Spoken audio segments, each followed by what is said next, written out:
Hello साथियों, मैं मिथुन आपके अपने परिवार कलम से क्रांति T20 में स्वागत करते हैं। आइए आज का सेशन स्टार्ट करते हैं। तो आज का सेशन रहने वाला है हम लोग का हाइट एंड डिस्टेंस, यानी कि ऊंचाई एवं दूरी। तो इससे सबसे पहले हम लोग बेसिक बातें कर लेते हैं। तो इसमें आखिर होता क्या है, ठीक है ना। तो देखिए, हाइट एंड डिस्टेंस भी जो है हम लोग का ये समकोण त्रिभुज पर ही आधारित है, समकोण त्रिभुज पर। तो इसमें कुछ बातें करते, सबसे पहला नंबर कि ये जो रेखा होते हैं, ये जो देख रहे झुका हुआ रेखा, इसको हम लोग कहते हैं क्षैतिज रेखा। क्या कहते हैं? क्षैतिज रेखा कहते हैं, ठीक है। और इसको हम लोग कहते हैं ऊर्ध्वाधर रेखा, ऊर्ध्वाधर रेखा कहते हैं, ठीक है। और ये रेखा जो है, इस रेखा को हम लोग कहते हैं क्या? दृष्टि रेखा कहते हैं, दृष्टि रेखा। अब बातें करते हैं कि इसको दृष्टि रेखा क्यों कहते हैं, ठीक है।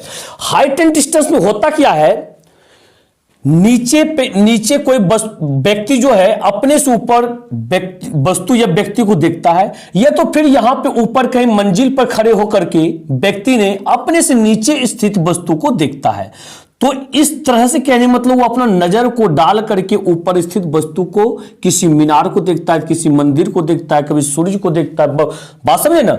इस तरह से इसका दृष्टि जाता है, इसलिए इसको कहा जाता है क्या? दृष्टि रेखा कहा जाता है। और ये क्षैतिज रेखा, किसी भी झुकी हुई चीज को, समतल में यदि कोई रहे ना, उसको हम क्षैतिज ही कहते हैं। इसी वजह से इसको क्या कहता है? क्षैतिज रेखा कहा जाता है। और जब कोई खड़ा चीज रहता है तो उसको ऊर्ध्वाधर बोला जाता है। ये खड़ा रेखा जो लंब होता है, इसको क्या कहते हैं? ऊर्ध्वाधर रेखा कहते हैं। बातें क्लियर है ना। अब हम लोग बातें करते हैं यहां पे कि इसमें जो होते दो तरह के कोण होते हैं। एक उन्नयन कोण होते हैं, उन्नयन कोण, और एक होते हैं अवनमन कोण, अवनमन कोण, ठीक है। इन दोनों कोणों के बारे में बात करते हैं कि कब हम किसको उन्नयन कोण कहेंगे और किसको अवनमन कोण कहेंगे। देखिएगा, समझिएगा चीजों को। जब कोई व्यक्ति मान लीजिए यहां पे कोई व्यक्ति है, जब कोई व्यक्ति अपने से ऊपर स्थित व्यक्ति या वस्तु को देखता है, कहां? अपने से ऊपर। जैसे ये व्यक्ति यहां पे है और कोई यहां पे कोई वस्तु रखा हुआ, इसने इसको देख रहा है, ठीक है ना। यहां पे इसको देखने का प्रयास कर रहा है। जब कोई व्यक्ति अपने से ऊपर स्थित व्यक्ति या वस्तु को देखता है तो उसके आंख के पास, यहां पे उसके आंख के पास बने कोण को उन्नयन कोण कहते हैं। क्या कहते हैं? ये कोण जो होगा उन्नयन कोण होगा, उन्नयन कोण। क्लियर है ना। इसके बाद देखिए बात करते हैं अब अवनमन कोण की बात करते हैं। जब कोई व्यक्ति अपने से नीचे स्थित वस्तु को, जैसे कहने में मान लीजिए यहां पे कोई व्यक्ति है, ये मंजिल है, टावर है, मीनार है, कहीं कुछ भी है, यहां व्यक्ति चढ़ गया है और अपने से नीचे स्थित वस्तुओं को देखने का प्रयास इसने कर रहा है, ठीक है। जब ऊपर स्थित वस्तु क्या करता है? अपने से नीचे स्थित वस्तु को देखने का प्रयास करता, तो उसके आंख के पास जो बने कोण को क्या कहते हैं? अवनमन कोण कहते हैं। और ये सारे दोनों कोण जो होते हैं दृष्टि रेखा और क्षैतिज रेखा के बीच बनता है। कहां बनता है? दृष्टि रेखा और क्षैतिज रेखा के बीच बनता है। तो बोलिएगा, तो चलिए ठीक, तो हम तो समझ गए कि दृष्टि रेखा और क्षैतिज रेखा के बीच बनता है। यहां पे थीटा कोण बन गया, इसके बीच में ये उन्नयन कोण कहला गया। और पर यहां पे दृष्टि, ये क्षैतिज रेखा है कहां? हम किसके बीच समझे? तो आपको क्या करना पड़ेगा? यहां पे क्षैतिज रेखा खींचना पड़ेगा। क्षैतिज रेखा हम खींच दें, ये तो क्षैतिज रेखा ही हुआ। तो ये दृष्टि रेखा ये हो गया, क्षैतिज रेखा ये हो गया। इसके बीच जो कोण बनेगा ये होगा अवनमन कोण होगा। बात क्लियर है। इसको क्या बोलेंगे हम लोग? अवनमन कोण बोलेंगे, अवनमन कोण बोलेंगे। बात क्लियर है ना। इसके बाद एक और बातें आपको बता देते हैं। क्या चीज? उन्नयन कोण बराबर अवनमन कोण, या तो अवनमन कोण बराबर उन्नयन कोण। ये दोनों कोण जो होते हैं आपस में क्या होते हैं? बराबर होते हैं। जितने डिग्री का अब उन्नयन कोण बनेगा उतना ही डिग्री का अवनमन कोण भी बनेगा। यदि ये 30 डिग्री का है तो ये भी 30 डिग्री का होगा, ये 60 डिग्री का है तो ये भी 60 डिग्री का होगा। इस चीज को हमेशा ध्यान रखिएगा, क्योंकि बनाने के दौरान क्या होता है? अवनमन कोण दिया हुआ रहता है, हम लोग को दरकार पड़ता है उन्नयन कोण का। जब भी हम लोग बनाते हैं उन्नयन कोण से चलते हैं, ठीक है।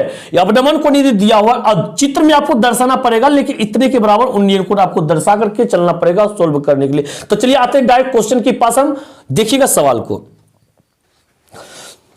तो देखिएगा अब हम उदाहरण नंबर फर्स्ट लगा रहे हैं, आप सवाल को देख पा रहे होंगे। सवाल क्या कह रहा है देखिएगा, कह रहा है यहां पे धरती पर एक मीनार ऊर्ध्वाधर खड़ी है, धरती के एक बिंदु से जो मीनार के पाद बिंदु से 15 मीटर दूर है, मीनार की शिखर का उन्नयन कोण 60 डिग्री है, मीनार की ऊंचाई ज्ञात करें। तो चलिए सबसे पहले इसमें चित्र बनाते हैं। धरती पर एक मीनार ऊर्ध्वाधर खड़ा है, बात समझे, अभी जस्ट पता है ऊर्ध्वाधर का मतलब खड़ा, ये मीनार हो गया हम लोग का।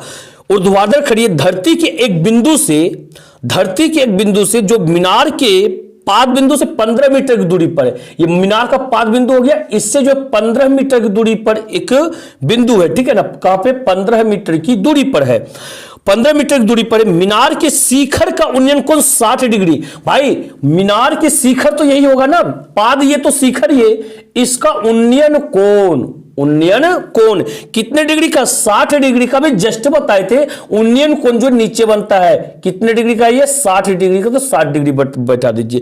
मीनार की ऊंचाई ज्ञात कीजिए, क्या निकालना है हमें, मीनार की ऊंचाई। मान लीजिए ये ए है और ये मेरा बी है और ये मेरा सी है, तो ध्यान दीजिएगा, बनाना इसमें कोई बड़ी बात नहीं है, ठीक है ना, हर किसी ने बनाते हैं, हर कहीं भी आप पढ़े होंगे, लेकिन यहां पे मानने वाला चीज में आप लोग पजल होते होंगे। तो देखिए हम कुछ अलग सिस्टम से आपको बताना चाहते हैं। देखिएगा सबसे पहले यहां पे करेंगे माना की, क्या लिखेंगे यहां पे, ये तो माना की माना की बिंदु बी से सी की दूरी, यानी कि BC बराबर कितना दिया गया है, 15 मीटर, ठीक है। जो दिया गया पहले उसको लिख लेते हैं। एक कोण मेरा दिया गया, कोण क्या दिया गया, ACB बराबर 60 डिग्री, ठीक है ना। पहले फोकस करते हैं क्या, जो चीज दिया गया है उसको हम लिख ले, इसके बाद क्या करते हैं, क्या निकालना है उसको लिखे। निकालना क्या, मीनार की ऊंचाई, या लिखिए मीनार की ऊंचाई। तो बताइए कि यहां पे मीनार कौन सा है, AB मीनार है, मीनार की ऊंचाई बराबर हुआ।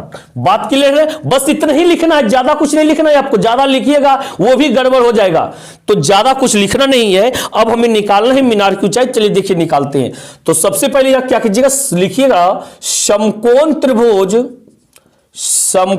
त्रिभुज ABC में, समकोण त्रिभुज ABC में। अब बात क्लियर है क्या, त्रिकोणमिति में भी आप पढ़े हैं, AB हमें निकालना है और ये दिया गया है, इस एंगल से ये क्या है, B है, ये क्या है, P है। तो P और B किस में आता है, दो अनुपात है, वो tan है और cot है। तो भाई पहले tan आता है, tan पे ही चल जाते हैं, tan 60 degree, P by B होता है, यानी कि क्या हो गया, ये AB बटा में BC। तो बोलिए tan 60 डिग्री वैल्यू क्या होता है, √3 होता है। AB हमें निकालना है, AB लिख दिए।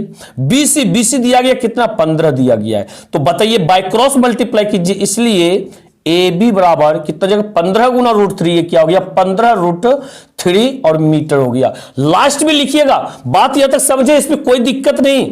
तो अब लास्ट में लिखिएगा चीजों को, अतः जो निकालना है उसको लिखिए मीनार की ऊंचाई, क्या लिखिएगा, मीनार की ऊंचाई, ठीक है ना, मीनार की ऊंचाई, यानी कि AB बराबर क्या निकला हुआ है, 15√3 मीटर, और यही हो गया आंसर। हाँ एक चीज ध्यान दीजिएगा, कभी कभार क्या होगा कि रूट में आंसर नहीं दिया हुआ रहेगा, आपका दशमलव में दिया हुआ रहेगा, तो इसको नोट कर लीजिए।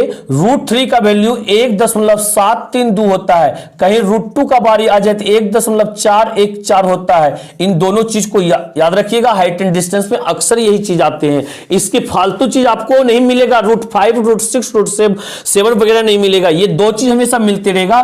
तो कहीं बैठाने का मन हो जाए तो उसको बैठाइएगा। चलिए आते हैं अगले क्वेश्चन की पास हम। तो देखिए अगले सवाल को देखिए, उदाहरण नंबर 2। यहां कहना क्या चाहता है, सबसे पहले सवाल समझिए। क्या कहता है, एक बिजली मिस्त्री को एक 5 मीटर खंभे पर आ गई खराबी की मरम्मत करनी है। 5 मीटर का खंभा है, इसका मरम्मत करना है इसे, ठीक है ना। ये खंभा है कितना मीटर का, 5 मीटर का। देखिए दर्शा देते हैं हम, ये 5 मीटर का खंभा है, बात क्लियर हो गया ना। इसके बाद देखिए क्या करता है, मुरम्मत काम करने के लिए उसे खंभे के शिखर से 1.3 मीटर नीचे एक बिंदु तक पहुंचना है। यानी कि यह खराबी आया है यहां पर, लेकिन वहां तक जाना नहीं है, उसको रहना है यहीं पर। यानी कितना नीचे रहना है, 1 देखिएगा, रहना 1.3 मीटर नीचे तक ही रहना है। बात देख पा रहे होंगे आप चीजों को, 1.3 मीटर नीचे तक ही रहना है, ठीक है। तो फिर कहता है यहां तक पहुंचने के लिए प्रयुक्त सीढ़ी की लंबाई कितनी होनी चाहिए, सीढ़ी की लंबाई कितनी होनी चाहिए, ठीक है ना। तो इसके बाद देखिएगा चीजों को समझिए। तो प्रयुक्त सीढ़ी की लंबाई कितनी होनी चाहिए जिससे कि 36 से 60 डिग्री कोण पर झुकने पर वह अपेक्षित स्थिति तक पहुंच जाए। कहता है क्या, सीढ़ी इस प्रकार से लगाया जाए कि यह सीढ़ी जो है ना कितना डिग्री का कोण बनाए, 60 डिग्री का कोण बनाए, ठीक है। तो कहता है सीढ़ी की लंबाई कितनी होनी चाहिए। तो चलिए आगे बढ़िए अब, और यह भी बताइए कि खंभे का पाद बिंदु कितनी दूरी पर सीढ़ी के पाद बिंदु से होना चाहिए। कहता है सीढ़ी के पाद बिंदु से खंभे का पाद बिंदु कितनी दूरी पर होना चाहिए, यह भी बताइए आप, ठीक है ना। तो चलिए और क्या रहा है इस क्वेश्चन में, √3 बराबर 1.73 लेने के लिए कितना कहता है, 1.73 लेने के लिए। तो चलिए सबसे पहला नंबर यहां पे हम लिख लेते हैं, माना कि खंभे की ऊंचाई, ठीक है ना। खंभे की ऊंचाई, खंभा कौन सा है, चलिए मानिए इसको ए है, ये बी है, तो ये सी है, और ये जो है बिंदु इसको डी मान लीजिए। खंभा की ऊंचाई ए बी हो गया ना, ए बी बराबर कितना हो गया, 5 मीटर, ठीक है ना। अब हमको ए बी से तो मतलब है नहीं, मेरा समकोण त्रिभुज तो यहां से बन रहा है, यहां से यहां गया, यहां से यहां गया ना, यानी डी बी सी बन रहा है, हमें चाहिए बी डी। इस लिख लीजिए आप, इसलिए बी डी बराबर बीडी जो क्या होगा, ये 5 से 1.3 मीटर कम होगा, क्योंकि इतना कम ही दूरी उसको जाना है, माइनस कर लीजिए 1.3। बात क्लियर है ना। इसको जब आप घटाइएगा 5 में से 1.3 को, 10 में से 3 गया 7 हो गया, 4 में से 1 गया तो 3 हो गया, यानी कि 3.7 हो गया, 3.7 मीटर हो गया। बात बन गया ना। इसके बाद देखिए क्या करता है, अब सीढ़ी की लंबाई क्या निकालेगी यहां पे, सीढ़ी की लंबाई, ठीक है ना, यानी कि सीढ़ी बराबर व्हाट, और क्या निकालना है यहां पे, और एक चीज निकालना है क्या, सीढ़ी के पाद बिंदु से मीनार के पाद बिंदु की दूरी। देखिए ऐसे लिखिएगा, सीढ़ी के पाद बिंदु से मीनार के पाद बिंदु की दूरी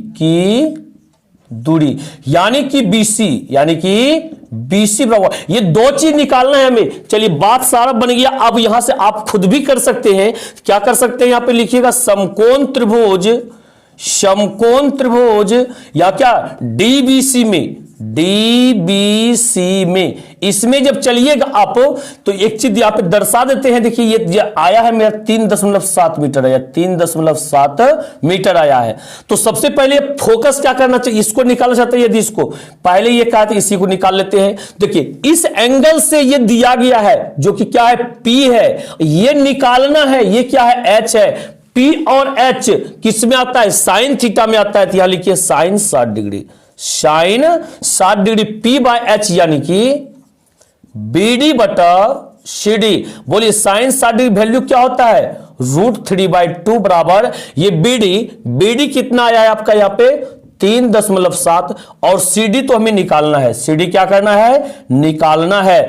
और हां इसके बाद √3 का वैल्यू बोला है 1.73 लेने के लिए, बटा में 2 बराबर हो गया ये 3.7 बटा CD। इसका बाय क्रॉस मल्टीप्लाई जब कीजिएगा आप यहाँ पे 1.73, और ये क्या हो गया आपका BD बराबर 2 से गुणा कीजिए, 2 से 14 4, बाकी 1 2 3 6 1 7, यानी 7.4 हो गया। अब निकालिए यहां पे, इसलिए BD बराबर ये 7.4 बटा 1.73, देखिए थोड़ा मिस्टेक हो गया है, BD नहीं होगा, ये देख रहे हैं आप, यहाँ पे क्या है CD है तो यहाँ पे CD होगा, ठीक है।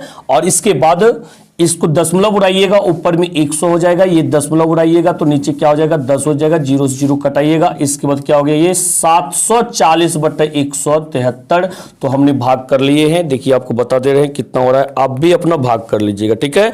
ये 7.277 आ रहा है, क्या आ रहा है, सॉरी 4.277 आ रहा है। तो इसको 277 ना लिख करके 2 अंक तक लिखना चाहते हैं, इसको मिटा देंगे और यहां पे 8 कर देंगे। क्या आप इस चीज को तो समझ पा रहे होंगे, कई बार हम बताएं आपको। तो ये इतना मीटर हो गया, बात समझ गए ना।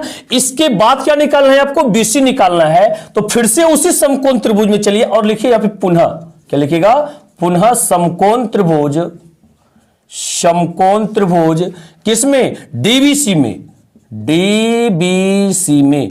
इसमें चलिएगा तो ये निकालना है क्या, इस एंगल से B है और ये क्या है P है, यानी कि P/B tan 60 डिग्री। चलिए क्या, tan 60 डिग्री P/B, यानी कि क्या हो जाएगा आपका ये BD/BC, BD/BC। tan 60 degree value क्या होता है, √3 होता है। और ये BD देखिए कितना है, 3.7 है, 3.7। और ये BC हमें निकालना है, ठीक है ना।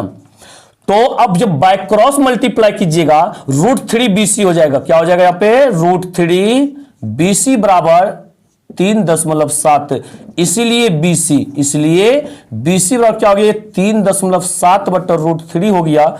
तो चलिए ये 3.7/√3 का वैल्यू कितना हो गया, 1.73 रखने के लिए क्या रहा है, फिर से दशमलव उड़ाइए, यहाँ पे 100 हो गया, दशमलव उड़ाइएगा तो फिर यहाँ पे 10 हो गया, 1 0 खत्म हो गया।